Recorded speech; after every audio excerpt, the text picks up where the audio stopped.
Okay, we're talking about conditional statements. That's going to be the key part of our lesson. Conditional, you often hear this in English. You also hear it in math. If an angle is a straight angle, that is the if part. And then the conclusion is then its measure is 180. So P stands for hypothesis, Q stands for conclusion. Now, I'm going to talk about the converse, and you notice that P and Q have changed. So you have Q and P, so that's correct.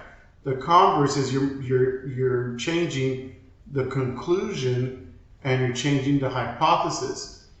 If the measure of an angle is 180, then it's a straight angle. So here is the first key statement. A conditional is an if and then statement. The hypothesis is the part that follows the if in an if then statement.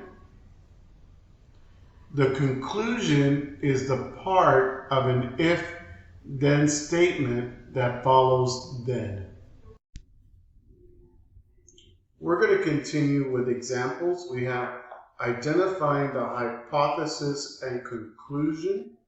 So I'm going to give you a statement. If two lines are parallel, then the lines are coplanar. So you notice in a conditional statement, the if, after the if is hypotenuse. So it says if two lines are parallel, that's a hypothesis. The conclusion is the last part, the lines are coplanar. So I'd like for you to give me the converse of this. So go ahead and give me the converse. That's right, the hypothesis and conclusion would have to switch. If the lines are coplanar, then the lines are parallel. And I want you to take a minute to think if that's true. Is that always true? That's correct. Sometimes it's not true. We can have two lines that are coplanar that are intersecting. So I'm going to write the converse.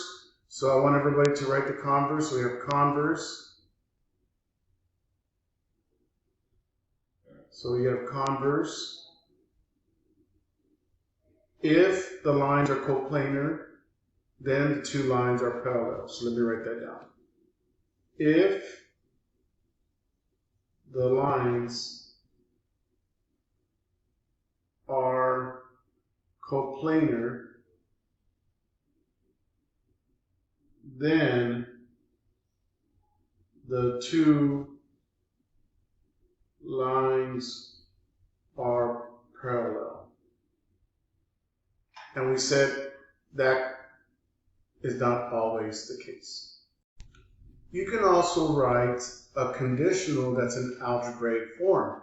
For example, if x equals 9, then x plus 3 equals 12. So what's the hypothesis? X equals 9. What's the conclusion? X plus 3 equals 12. So now if I want to know the converse, you just have to switch. So the hypothesis now is x plus 3 equals 12.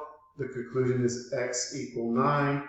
So the converse would be if x plus 3 equals 12, then x equals 9. So we're going to do a quick check. Identify the hypothesis and conclusion of this conditional statement. How do I know it's a conditional statement? It's if followed by a then. So the if part, which is y minus 3 equals 5, that's your hypothesis.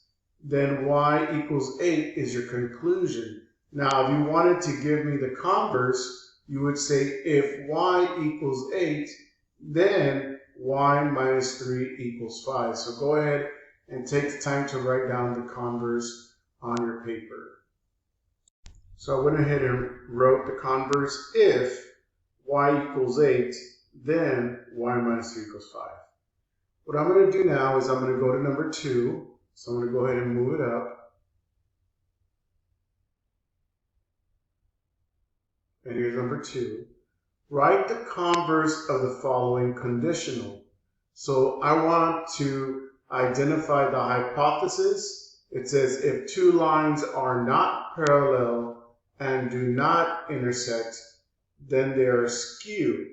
So that is the hypothesis, and this is the conclusion, skew.